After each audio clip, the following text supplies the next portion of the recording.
Que pasa, my partners? It's your man Headkrack back with another edition of Talking Flick. Now, how kind has the summer been to us so far? We've got a lot of joints back to back, I might add, and one of the ones I was really anticipating and like super duper checking for outside of the Transformers and Spider-Man has been The Flash. Whew. Being a fan of the DC Cinematic Universe is hard work. It's like being a Knicks fan, you know? We always have the ingredients to pull it off, but somehow manage to like fumble the ball or brick it at every particular occasion. When you look at the tail of the tape, I mean, there was Man of Steel, which, you know, it was a very polarizing Superman film for many. I liked it. You had Wonder Woman 1, which was great. Then you had Wonder Woman 2, which was not great. Then, you know, the Batman vs. Superman movie could have been better.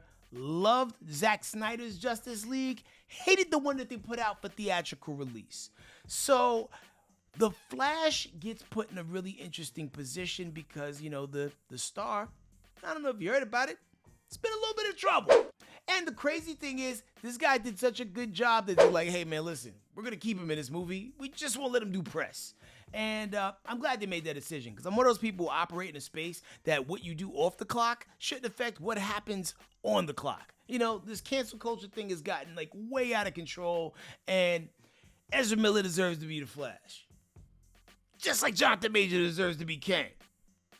I'm just saying. I mean, like, hey, you know, like if he ends up going to jail and is unable to play Kang due to an assault, that's another conversation. But anyway, let me dial it back a little bit and bring it back to The Flash. So in this movie, Barry Allen, played by Ezra Miller, he figures out that he knows how to, like, you know, go back in time and possibly correct things that he has, you know, gotten wrong in the past. And he utilizes this skill to make some subtle changes in his life. Like, you know, make sure his mom doesn't die. No spoilers there. You see that in the trailer.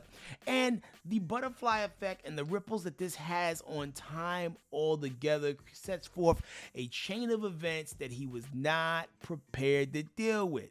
Even though Bruce Wayne tried to warn him, who is once again superbly played by Ben Affleck.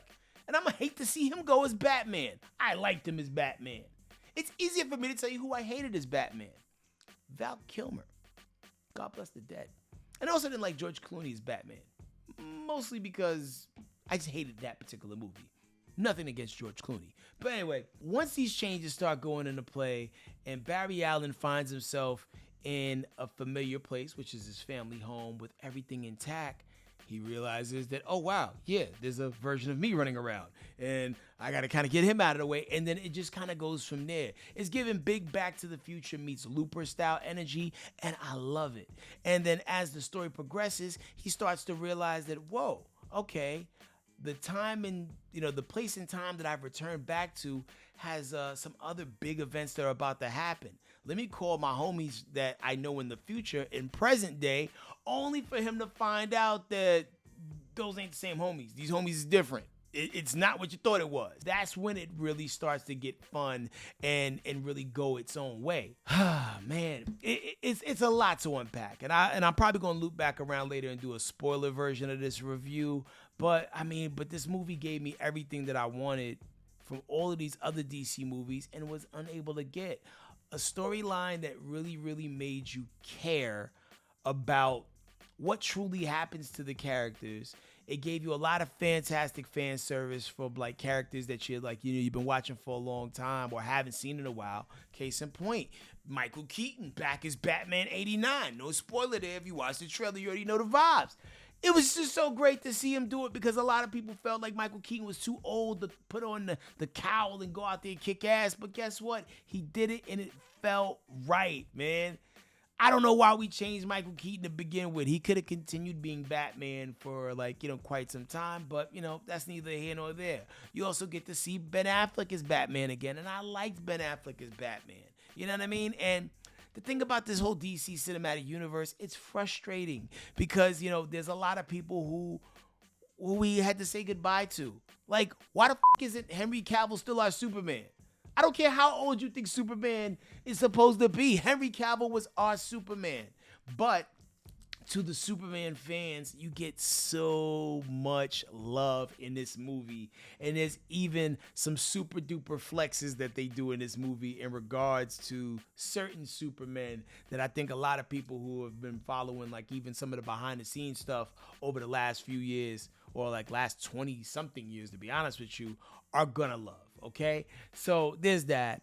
The story pulls you all the way in, and it kind of starts to set up the new future, whatever that's gonna look like. And I like James Gunn.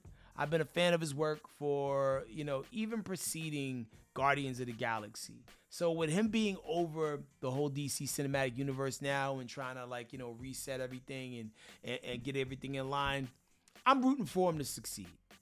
I know he didn't necessarily have his hands all over this because this was already in play kind of before he got over to DC.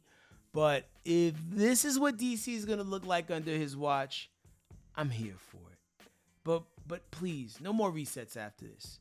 Let the next Batman be Batman till he die. Let the next Superman be Superman till he die. And somebody please put an ankle monitor on Ezra Miller and keep this brother out of trouble because I need him to be the Flash.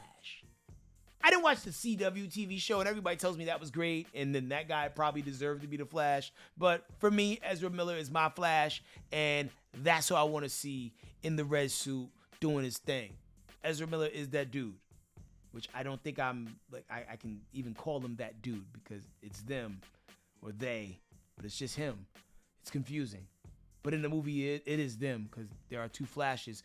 You've seen the trailer, but that's neither here nor there. But at the end of the day, over here talking flick, it's all about the dap. And I know it seems like, oh man, do you ever see a movie you don't like? Well, that's the thing. I mostly go see movies that I like. And I love this movie, all right? So it's going to get that strong dap. I'm pulling it in. Gangster tear. If the other person's female, I'm going to hunch a little bit. Okay, is that okay? I'm asking for permission. Can I hunch after the dap and the pull in? Can I? And if so, that's what you're getting. That's what this movie gets. It is worth seeing it more than once because you're going to want to do that. And I can't front. Made it to the screening late. Was sitting in the front row, neck like this, whole entire time. So I'm definitely going to run it back at either A, another screening, or B, when it gets in theaters. It is worth the dough. And I just want to see DC do well. I just really do. And be sure you stick around after the credits because there is a bonus scene, okay? No spoilers on this review, but maybe in the future. But anyway, that's it for me. I'm Headkrack. We've been talking flick. How did you feel about the Flash movie, man? Do you think Ezra did it? Should he be replaced? Should Jonathan Majors be the Flash? I'm just joking. I know they're not going to do that. But, anyway, drop a comment below. Be sure you subscribe to the channel if you haven't already. And like that, I'm gone.